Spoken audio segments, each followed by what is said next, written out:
مولانا وعلى مولانا نحمده ونصلي على رسوله الكريم সম্মানিত মুসল্লি বৃন্দ আসসালামু আলাইকুম ওয়া রাহমাতুল্লাহ। আল্লাহ রাব্বুল আলামিনের দরবারে শুকরিয়া আদায় করছি, যিনি দয়া করে সুস্থতার সাথে তার ঘর মসজিদে এসে কোরআনে কারীম থেকে আলোচনা করার এবং শোনার জন্য তৌফিক দান করলেন। ওই মহান রব্বুল আলামিনের দরবারে শুকরিয়া আদায় করছি, সকলে বলছি আলহামদুলিল্লাহ। লক্ষ কোটি দুরূদ ও সালাম বর্ষিত হোক বিশ্ব মানবতার মুক্তির বিচারী দো জাহানের বাদশা আমাদের শ্রেষ্ঠ নবী জনাবে মুহাম্মদুর রাসূলুল্লাহ সাল্লাল্লাহু আলাইহি ওয়াসাল্লামের প্রতি। আমরা শুরুতেই আল্লাহর কাছে দোয়া করছি, গত 21 তারিখে ঢাকা উত্তরায় বিমান দুর্ঘটনায় যত ছোট বড় শিশু কচি বাচ্চারা শাহাদত বরণ করেছে, মৃত্যুবরণ করছে, আল্লাহ যেন প্রত্যেকের শাহাদাতকে কবুল করে, আমরা বলি আমিন। তার আব্বা মা পরিবার পরিজনকে ধৈর্য ধারণ করার তৌফিক আল্লাহ রাব্বুল আলামিন যেন দান করেন। যারা এখনো পুরে অসুস্থ অবস্থায় চিকিৎসাধীন জীবনযাপন করছে, আল্লাহ যেন তাদেরকে দ্রুত সুস্থতা দান করেন। সেই সাথে আল্লাহ রাব্বুল আলামিন আমাদের পরিবার পরিজনকে যেন সকল প্রকার দুর্যোগ মুক্ত জীবনযাপন করার জন্য তৌফিক দান করেন, আমরা সকলে বলে আমিন। সম্মানিত উপস্থিতি, আজকের আলোচনা হলো, আমি ধারাবাহিকতাভাবেই সূরা ওয়াকিয়াত থেকে আলোচনা করছিলাম, আজকে সেখান থেকে আলোচনা করব যেখান থেকে গত জুমায় আমরা শেষ করছিলাম। আল্লাহ রাব্বুল আলামিন বলতেছেন, ফাসাব্বিহ বিসমি রাব্বিকাল আযীম, তোমরা আমার তাসবিহ, আমার শুকরিয়া, আমার প্রশংসা করো নামাজের মাধ্যমে। আজকে যত দিন যাচ্ছে, যত সময় যাচ্ছে, নামাজীদের সংখ্যা ততই কম। যদিও বা আমরা নামাজ মাঝে মাঝে পড়ি, মাঝে মাঝে ছেড়ে দিই।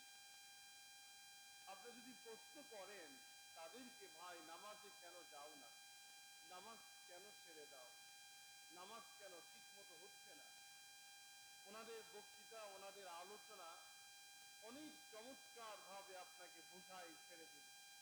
আমি আপনি মনে হচ্ছে যেন তাদের কাছে মূর্খ, তারাই সবচেয়ে জ্ঞানী। আমি গত জুম্মায় যে আলোচনা করছিলাম সূরা ওয়াকিয়াত থেকে, যারা নিয়মিত বসেন বা এই আলোচনাগুলা পরবর্তীতে শোনেন, তারা বিষয়টা বুঝতে পারবেন। যারা ছিলেন তাদের জন্য আজকের আলোচনাটা খুব সহজ হবে ইনশাআল্লাহ। আল্লাহ বললেন যে তোমরা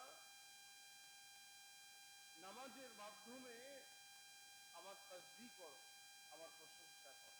এ পর্যন্ত যত কথা আল্লাহ বললেন, বলার পরে এখন আল্লাহ কসম করতেছেন এইগুলা বোঝানোর জন্য, যাতে আমরা ভালো বুঝতে পারি। আল্লাহ সহজেই কসম করে আমাকে আপনাকে বোঝাবেন, আমাকে বোঝাতেই হবে যে আল্লাহ কিন্তু দায়িত্ব না। আল্লাহ কসম করছেন কেন? এই জন্য কসম করছেন কারণ আল্লাহর প্রত্যেকটা বান্দার প্রতি গভীর ভালোবাসা রয়েছে। সুবহানাল্লাহ। আমরা আল্লাহকে না চিনতে পারলেও আল্লাহর গভীর ভালোবাসা আমার আপনার প্রতি আল্লাহর 24 ঘন্টার জন্য আছে। সেই জন্য আল্লাহ বলছে, বান্দারে, এই সূরা ওয়াকিয়ার মধ্যে যত কথা বলছি আমি, এখন তোমাদের দুইটা জায়গায় এই সূরায় কসম করছেন আল্লাহ। আমি তোমাদের কসম করে এ বিষয়টি আরো মজবুত ভাবে বোঝাতে চাচ্ছি। সত্যি এই আলোচনার সাথে কাল কিয়ামতের ময়দানে অনেক কিছুই তোমাদের বলতে হবে, তোমাদের বিপদগামী হবে, তোমরা লাভবান হবে ইত্যাদি। এজন্য আমরা কে মানবে কে মানবে না, কে বিশ্বাস করবে কে করবে না, কে নামাজ পড়তে আসবে আসবে না, এটা আমার আপনার দায়িত্ব। আমাকে যেতে হবে, আমাকে নামাজ পড়তে হবে, আল্লাহর গোলাম হতে হবে, আল্লাহর হুকুম মেনে চলতে হবে, এই সিদ্ধান্ত আমার অটুট রাখতে হবে সকল সময়ের জন্য। আল্লাহ যেন আমাদের মৃত্যু পর্যন্ত এই সিদ্ধান্ত মজবুত রাখার তৌফিক আল্লাহ দান করেন, বলেন আমিন। আল্লাহ রাব্বুল আলামিন বলতেছেন, ফালা উকসিমু বিমাওয়াকিউন নুজুম। তাই তোমাদের ধারণা ঠিক নয়, আমি তারাগুলা ডুবে যাওয়া স্থানের কসম করে বলতেছি। যেই জায়গায় তারাগুলা ডুবে যায়, তারা, সূর্য, চন্দ্র, উপগ্রহ, নক্ষত্র যেখানে নেমে যায়, ওই জায়গার কসম করে তোমাদের বলতে চাই, ইন্নাহু লাকসামুল লাউ তা'লামুনা আযীম। তোমরা যদি বুঝতে পারো তাহলে এই অতি বড় কসম আমি আল্লাহ তাআলা তোমাদের যে জন্য করেছি, এটা তোমাদের জন্য অতি সহজ হয়ে যায়। তোমরা যদি বুঝতে পারো যে আল্লাহ সত্যিকার এই কসম করলেন, যখন এর মধ্যে কিছু না কিছু না থাকলে আল্লাহ কেন কসম করলেন?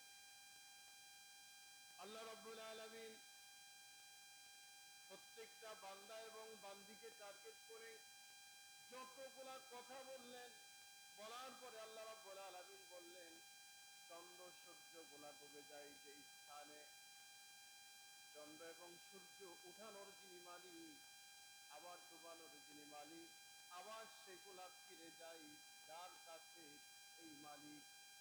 আমি আপনি ইচ্ছা যদি করি, আজকে চন্দ্র এবং সূর্যকে যেতে দেব না, বাধা দিয়ে দেব, সম্ভব হবে বলে? আমরা যদি হরতাল মিছিল মিটিং যা কিছু করি না কেন, দুনিয়ার মধ্যে সমস্ত মানুষ যদি সিদ্ধান্ত গ্রহণ করি আমাদের বাংলার জমিনের উপর দিয়ে চন্দ্রকে যেতে দেব না, সূর্য যেতে দেব না, তারাগুলাকে যেতে দেব না, উঠতে দেব না, ডুবতে দেব না, এমন সিদ্ধান্ত যদি আমরা করি, কিয়ামত পর্যন্ত যতই চেষ্টা করি না কেন, আল্লাহ রাব্বুল আলামিনের তাতে কোনো সমস্যা আছে নাকি বলেন? কিচ্ছু নাই। এই জন্য আল্লাহ বললেন, সবগুলার সমন্বয় এক জায়গায় যখন চলে যায়, আল্লাহ তাআলা ওই কসম করে বললেন, তোমরা যদি বুঝতে পারো তাহলে এর চাইতে বড় কিছু আর প্রমাণ তোমাদের সামনে দেওয়ার প্রয়োজন নাই। আর কিছু আছে বলেন? এই যে চন্দ্রটা উঠলো, চন্দ্রটা ঢুকলো, বিশাল একটা আসমান, বিশাল একটা আসমানের মধ্যে ছোট্ট যে তারাটা উঠছে, এই তারাটা আমরা মনে করছি যে বিশাল একটি চন্দ্র সূর্য, এটাই মনে হয় সবচেয়ে বড়। অথচ আল্লাহ বলতেছেন, এই চন্দ্র সূর্যর চাইতে আমি কয়েক লক্ষ গুণ বড় করে একটা তারাকে আমি বানায় রাখছি। সুবহানাল্লাহ। এই যে বিজ্ঞানী আজকে রিসার্চ করে, গবেষণা করে করে যেগুলো আমাদের সামনে উপস্থাপনা করছে, আল্লাহ বলছেন, এর থেকে তোমরা শিক্ষা নাও, বুঝো। এরা যদি বুঝতে তোমরা পারো, আর কিচ্ছু লাগবে না তোমাদের, আমি আল্লাহকে পাওয়ার জন্য। আমরা যেন আল্লাহর সান্নিধ্য পেতে পারি, আল্লাহকে সহজভাবে চিনতে পারি, আল্লাহ যেন কবুল করে, বলেন আমিন। আল্লাহ রাব্বুল আলামিনের পরে বলেন, ইন্নাহু লাকুরআনুন কারীম ফি কিতাবিম মাকনুন। আমি ওই কসম করে বলছি, নিশ্চয় এটা অতি উচ্চ দরের একটি কোরআন। এটা সহজ পৃথিবীর মধ্যে কোরআন না, দুর্বল কিতাব না, এমন একটা কিতাব তোমাদের দান করেছে আমি। সমস্ত নবী রাসূলদের যত কিতাব দিয়েছিলাম, ওই কিতাবের চাইতে ও কয়েক লক্ষ গুণ আরো দামি। সুবহানাল্লাহ। আমাদের যে কিতাব আল্লাহ দিয়েছেন, সেই কিতাবটা আসলেই নরমাল নয়, সাধারণ নয়, উচ্চ দরের একটি কিতাব দিয়েছেন। কে বলতেছেন? আল্লাহ কসম করে বলতেছেন। এই কোরআনে কারিম যখন তোমাদের দিলাম, ফি কিতাবিম মাকনুন, এই কিতাব যখন তোমাদের দিয়েছি আমি, তোমাদের উচ্চ দরের একটা কোরআন দান করেছি, মনে করো না এই কিতাব তোমরা মনে চাইলে মানবা, না চাইলে ডাস্টবিনে ফেলে দিবা, এমন সিদ্ধান্ত তোমরা মনে করো না। এই কোরআনের পাশে, এই কোরআনের স্পর্শে সব চাইতে বড় আমার পুত্র গ্রহণ করে এখন পর্যন্ত আছে। সুবহানাল্লাহ। এই কোরআনের পিছনে যার হিকমত, যার হাত রক্ষা করার জন্য যিনি আছেন তিনি হলো আল্লাহ। আল্লাহ বলতেছেন আমি একে রক্ষা করার জন্য, হেফাজত করার জন্য আমি আল্লাহ যথেষ্ট, তোমরা মানো আর না মানো। কারণ আল্লাহ জানেন এই যে আমরা শুক্রবার হলেই কত ব্যস্ততা, অথচ ঈদের নামাজের মধ্যে আমরা কত আগ্রহী নামাজে যাওয়ার জন্য, নতুন পোশাক, নতুন কাপড়, কত বাজার সদা ইত্যাদি করে আমরা মনে করি যে সবার আগে ঈদের নামাজে আমরা প্রেজেন্ট হব, যায় দাঁড়াবো। আপনি কয়েকশো ঈদের নামাজকে যদি এক জায়গায় করেন, একটা জুম্মার নামাজের মর্যাদার সমান হবে না। সুবহানাল্লাহ। ইচ্ছাকৃতভাবে যদি কেউ 3টা জুম্মা তরক করে ফেলে দেয়, আল্লাহ রাসূল সাল্লাল্লাহু আলাইহি ওয়াসাল্লাম বলেন মুসলমানের খাতা থেকে তার নামটা পতন হয়ে যায়, কেটে দেওয়া হয়। এখন দেখেন তো জুম্মা নামাজ বাদে 3 জুম্মা তো দূরের কথা, জীবনে কতদিন গেলাম না তাই কিছু হলো না, আর 3 জুম্মা গেলেও তো কোনো ব্যাপারই না। অনেক মানুষ ইচ্ছাকৃতভাবে নামাজ ছেড়ে দিচ্ছে, বুঝতে পারছে। আল্লাহ রাব্বুল আলামিন এর পরে বলেন শোনো, এমন একটা উচ্চ মানের কিতাব তোমাদের দিলাম যা পৃথিবীর মধ্যে তোমরা বুঝবে কিভাবে, চিনবে কিভাবে, চেনার জন্য, বোঝার জন্য। লা ইয়াসমাউ ইল্লাল মুতাহহারুন। আমি এই কিতাবটা দেওয়ার পরে স্পষ্ট ভাষায় তোমাদের বলে দিয়েছি, ও দুনিয়ার মানুষ, এই কোরআনে কারীম তোমরা নাপাক অবস্থায় স্পর্শ করবে না, ইচ্ছা করলেই কোরআনকে ধরবে না, ইচ্ছা করলেই কোরআন নিয়ে শপথ করবে না, ইচ্ছা করলেই কোরআন যে কোনো জায়গায় তোমরা রেখে দেবে না। এটা নির্দেশ দিয়েছেন আল্লাহ তাআলা। আল্লাহ রাব্বুল আলামিন এই কোরআনের সাথে থাকার কারণে, আল্লাহ কোরআনকে উচ্চ মানের মর্যাদা দিয়ে পৃথিবীতে পাঠানোর কারণে আল্লাহ বললেন কোরআনকে স্পর্শ করার জন্য তোমরা সকল সময় স্পষ্টভাবে পাক পবিত্র অবস্থায় সারা কোরআনকে স্পর্শ করো না। আমার ভাইয়েরা, এই পৃথিবীতে যত কিতাব রয়েছে, যত গাইড রয়েছে, যত বই রয়েছে, এমন কোন কিতাব যিনি লেখক, যিনি লিখেছেন, উনিও কোনদিন বলল না, আবার যারা তেলাওয়াত করলো, গবেষণা করলো, তারাও জানলো না, এমন কোন ব্যক্তি বলে নাই আমার এই কিতাবটা তোমরা পড়ার সময়, আমার বইটা পড়ার সময়, আমার বইটা ধরার সময়, আমার এই গাইডটা তোমরা যখন বহন করে নিয়ে যাবে, তখন অবশ্যই তোমরা গোসল করো, ওযু করো, পবিত্র হও, পরিষ্কার হও। এমন একটা কোন বইয়ের মধ্যে আপনি দেখাতে পারবেন না। আছে বলে? নাই, কোন কিতাবের মধ্যে নাই, কোন বইয়ের মধ্যে নাই। কালমাস বলেন, মাওশিদ বলেন, আর লেনিন বলেন, যত বিজ্ঞানী বলেন না কেন, যত লেখকের কথাই বলেন না কেন, কোন একটি ব্যক্তি এমন কোন কথা বলতে পারে নাই আমার বই ধরার সময় তোমরা পবিত্র অবস্থায় ধরো। কারণ হলো কি জানেন না বলার? না বলার কারণ হলো এই সমাজের মধ্যে সবচাইতে বেশি শয়তানি কাজ হয় না ভালো কাজ হয়? বলেন তো, বলেন, শয়তানি কাজ বেশি হয় না? বলেন।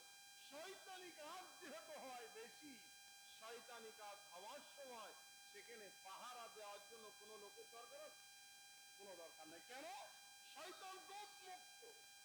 আর ভালো কাজ যেখানে, যেখানে ভালো কাজ হবে, এই ভালো কাজের জায়গায় অসংখ্য পাহারাদার দিতে হয়, পাহারা লোকদেরকে নিয়োগ দিতে হয়।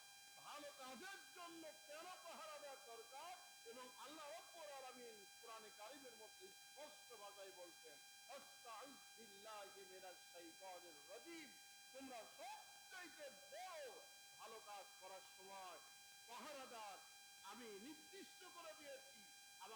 পানাহ চাও, আমি রব্বুল আলামিন শয়তান থেকে তোমাদেরকে আমি সতর্ক রাখবো, বিরত রাখবো, হেফাজত করবো। কেন? ভালো কাজের মধ্যে সবচেয়ে বাধা সৃষ্টি যিনি করেন তিনি হলো শয়তান। এই জন্য আল্লাহ নির্দেশ দিয়েছেন। আমার ভাইয়েরা, আল্লাহ রাব্বুল আলামিন এই দুনিয়ার যত মানুষগুলো আসছে এই ভালো কাজ করার জন্য, আল্লাহ রাব্বুল আলামিন কোরআনে কারীমকে যখন দিয়ে বললেন এই কোরআনে কারীম নাপাক অবস্থায় কেউ গ্রহণ করবে না, ধরবে না, স্পর্শ করবে না।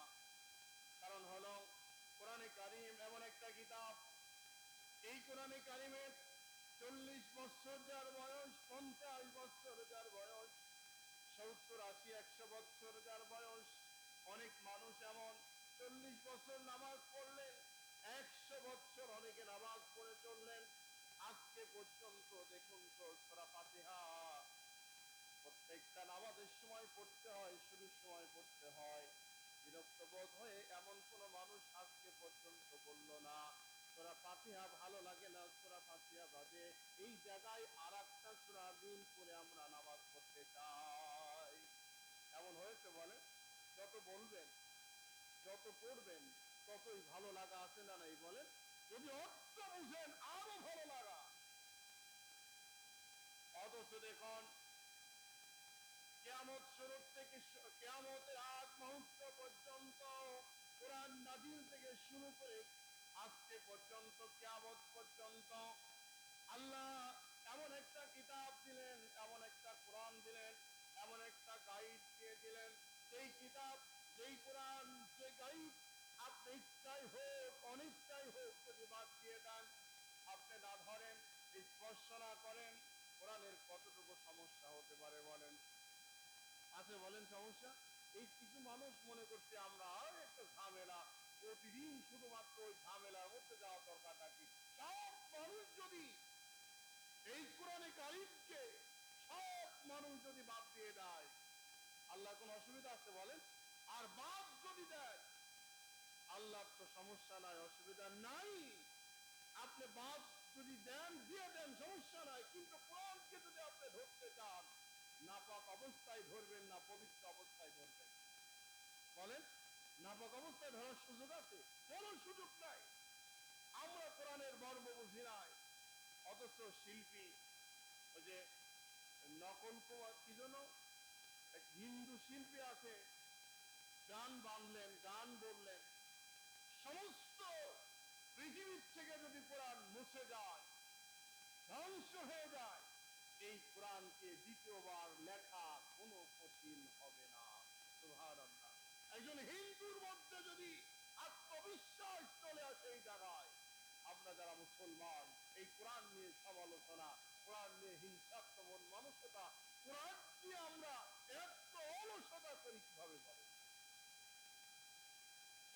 এই জন্য আল্লাহ রাব্বুল আলামিন যে কোরআন দিলেন, ইচ্ছাই হোক অনিচ্ছাই হোক, এই কোরআনকে স্পর্শ করার সময় পবিত্রতা অবলম্বন করতেই হবে। আর যারা যে সমস্ত বইগুলা মনে করেন ওযু করা লাগে না, গোসল করা লাগে না, একটা বই যদি বারবার যদি পড়া হয়, বারবার যদি পড়া হয়, কত বেশি পড়া যায়? 3 থেকে 4 বার পড়ার পরে ওই বই কোথায় ফেলে দেয় লাথি দিয়ে, ওর কোনো হদিসই থাকে না। কারণ এই বইগুলা লিখছে মানুষ, এই বইগুলা মানুষ রচিত তৈরি। আর একমাত্র শুধুমাত্র কোরআনে কারীমকে আল্লাহ লিপিবদ্ধ করেছেন, নাযিল করেছেন, সেই কারণে যত পড়া যায় ততই ভালো লাগে, যত পড়া যায় ততই ভালো লাগে। সুবহানাল্লাহ। এক একজনের কণ্ঠে এক এক রকম কোরআনের মজা আছে না নাই? বলেন। নামাজ পড়তে আপনি যাচ্ছেন, এক একটা ইমামের তেলাওয়াত, এক একটা ব্যক্তির তেলাওয়াত, এক একটা ব্যক্তির আলোচনা এক এক রকম, কিন্তু মনে হচ্ছে না এটা আসলেও কতদিন শুনবার, ফেলে দেয় বাচ্চাদের, এটা দরকার নাই, এমন মনে কোনোদিনই হয় না। এই জন্য আল্লাহ রাব্বুল আলামিন বললেন, আমি কসম করে বললাম, এমন একটি কিতাব তোমাদের আমি দিয়েছি, এই কিতাব তোমাদের অবশ্যই আমি আল্লাহ পর্যন্ত পৌঁছাই দিবে। সুবহানাল্লাহ। আল্লাহ রাব্বুল আলামিনের পরে বললেন তানজিলুম মির রাব্বিল আলামিন, এটা রব্বুল আলামিনের কাছ থেকে নাযিল করা হয়েছে। এমন একটি বাণী, এমন একটি কিতাব, এমন একটি গাইড তোমাদের জন্য আমি আল্লাহ দিয়ে দিলাম, যে গাইড, যেই কোরআন, যে কিতাবের মধ্যে লিপিবদ্ধ যত কথা আছে, এমন কোন কথা অস্বীকার করে তোমরা জীবন যাপন করতে চাইলেও লাভ করতে পারবে না। অস্বীকার করে জীবন যাপন করবে, সময় কাটাবে, এতে তোমাদের লাভ হবে না। কি হবে? তোমাদের ক্ষতি হবে। অতাজালুনা রিজকাকুম আন্নাকুম তুকাজ্জিবুন, আর তোমরা কি এই নিয়ামতকে অস্বীকার করেই তোমরা মনে করছো এটা আমরা লাভবান হয়ে গেলাম, আমরা আমরা মনে হয় এমন কিছু বুঝে ফেলেছি, এমন কিছু করে ফেলেছি, আমরাই তো সবচাইতে বুদ্ধিমান, আমরাই তো কম বুঝি না। যারা নামাজ পড়ে না, রোজা করে না, ইসলাম মানে না, আবার মাঝে মাঝে করে, মাঝে মাঝে বাদ দেয়, তাদের আপনি প্রশ্ন করে দেখুন, এমন কিছু ভাষা, এমন কিছু বই, এমন কিছু কথাবার্তা আলোচনার মধ্যে দিয়ে নিয়ে চলে আসে, যেগুলা সম্পূর্ণ ইবলিস খুশি হবে কিন্তু আল্লাহ খুশি হবে না। আছেন এরকম কিছু মানুষ? বলেন আছে। আল্লাহ রাব্বুল আলামিনের পরে বললেন, ও দুনিয়ার মানুষ, তোমরা শোনো, তোমরা মানো আর না মানো, বিশ্বাস করো আর না করো, তোমরা যা খুশি তাই মনে করো, ফালাউলা ইযা বালাগাতিল হুলকুম।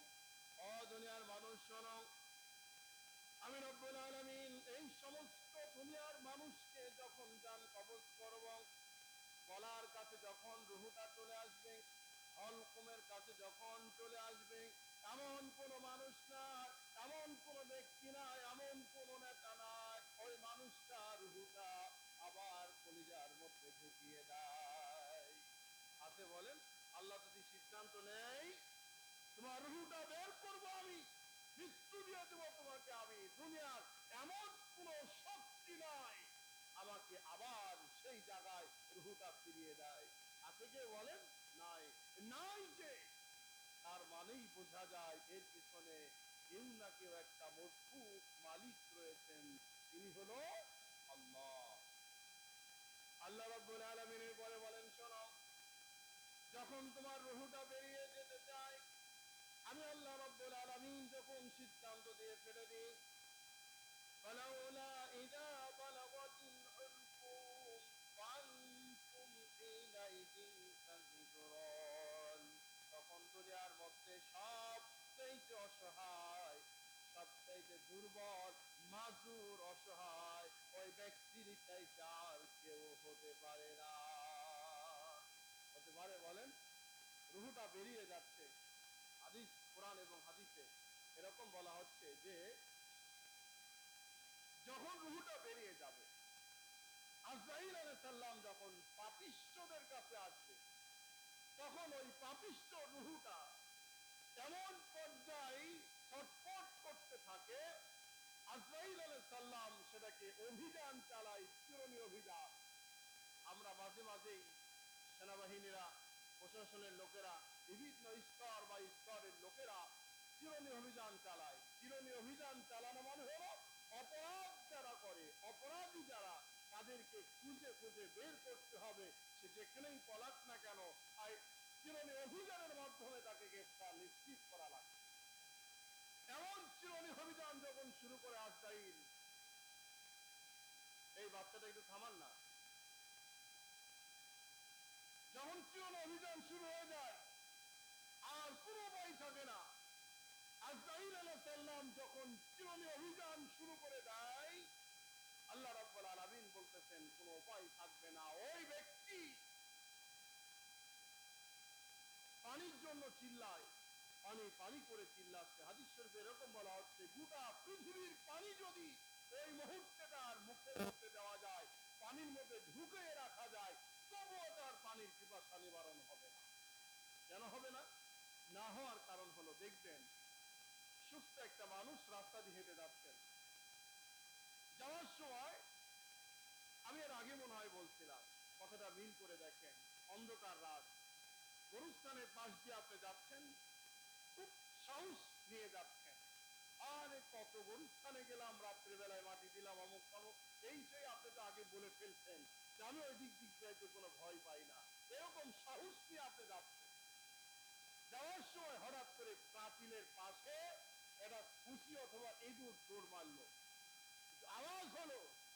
এবার বলেন তো এই সাহস কতটুক সময় থাকবে বলেন? একদম পুরো শরীর, শীত যদি হয় শীতের সময় তো ঘেমে গায়ের থেকে পানি বেরানো শুরু হয়ে যায়, সত্য কিনা বলেন? কারণ এমন একটি জায়গায় যে আমি যাচ্ছি ঠিক, কিন্তু আমার এই জায়গাটা যতটুকু ভয় মনে করতেছিলাম না, যে শব্দ হলো, এই শব্দে আমার মনে হচ্ছে যেন কি নাকি করে ফেলছে। এই যে ভীতি, ভয়, এই ভয়টা এমন একটা পর্যায়ে চলে আসছে, যাওয়ার পরে মনে হচ্ছে আমাকে ঠান্ডা পানি দাও, আমি ঠান্ডা পানি খেতে চাই, আমার ভিতরটা অস্থির হয়ে যাচ্ছে, আমার ভিতরটা কাঁপছে। হঠাৎ অনেকে জ্বরও চলে আসে ভয় পেয়ে। এই অবস্থা যখন হয়, একটা তাজা মানুষ, সুস্থ মানুষ, সুস্থ অবস্থায় যাচ্ছে, তার যদি এমন হয়, আল্লাহ রাব্বুল আলামিন বলতেছেন, আজরাইল যখন পাপিষ্ঠদের সামনে যান কবজ করতে আসবে, এক পাও থাকবে আসমানে, এক পা থাকবে জমিনে, বিকট চেহারা নিয়ে যখন ওই ব্যক্তির সামনে আসবে, ওই ব্যক্তি সব দেখতে পাচ্ছে। যত মানুষ সামনে আবার বসে আছে, আমার যখন রুহুটা বেরিয়ে যাবে, আপনাদের সমস্ত মানুষদের সামনে আবার আজরাইল আলাইহিস সালাম যখন সামনে চলে আসবে, আপনারা দেখতে পাচ্ছেন না ঠিক, কিন্তু আমি তো দেখতে পাচ্ছি আজরাইলকে। আজরাইলকে এমন পর্যায়ে আমি দেখতে পাচ্ছি, আপনারা মনে করবেন শুধু ঘামছে কেন, পানি পানি করছে কেন, গোটা পৃথিবীর পানি যদি সে সময় দেওয়া যায়, আজরাইল যেন দাঁড়িয়ে আছে আমার সামনে, ওই ভয়টা ভিতর থেকে আমার দূর হবে না। এক রকম হাদিসে বলা হচ্ছে, আজরাইল আলাইহিস সালাম চিরনে অভিযান যখন শুরু করবে, তার এক একটা নমুনা এক এক রকম থাকবে, এই বিকট ভয়ঙ্কর চেহারা দিয়ে যখন চলে আসবে, আল্লাহ রাব্বুল আলামিন সেটাই বলছে, যখন অন্তমের সামনে এই যে এই গলার কাছে যখন তোমার রুহুটা চলে আসবে, জান বেরিয়ে যাওয়া যাওয়া ভাব, সেই সময় তুমি যখন ভীত অবস্থায় কাঁপবে, ভয় পাবে, তখন তোমাকে সাহায্য করার মতো দুনিয়ায় একটি মানুষও খুঁজে পাবে না। আমরা পাবো নাকি বলেন? আল্লাহ আপনাকে জানিয়ে দিলেন, আপনি পরীক্ষা দিবেন, পরীক্ষা দেওয়ার সময় কি কি লিখবেন, কি কি প্রশ্ন আসবে, স্যারেরা কিন্তু আপনাকে নমুনা দেয়, টার্গেট দেয়, এই জায়গা থেকে কোশ্চেনে আসতে পারে অথবা হতে পারে। আপনি গিয়ে দেখলেন 10টা প্রশ্নের 5টা সহজ, 5টা জীবন আমি পড়ি নাই, এমন একটি প্রশ্ন আসছে, আমার মাথা চক্কর দিচ্ছে, এখন লিখবো কিভাবে আমি, সময় তো 3 ঘন্টা। এখন মনে করুন ওই ব্যক্তিকে যদি এই 10টা প্রশ্ন আগে মুখস্থ করাই দেওয়া যেত, এই 10টা প্রশ্ন লিখতে তার 3 ঘন্টার সময়ের দরকার আর আছে বলেন? নাই।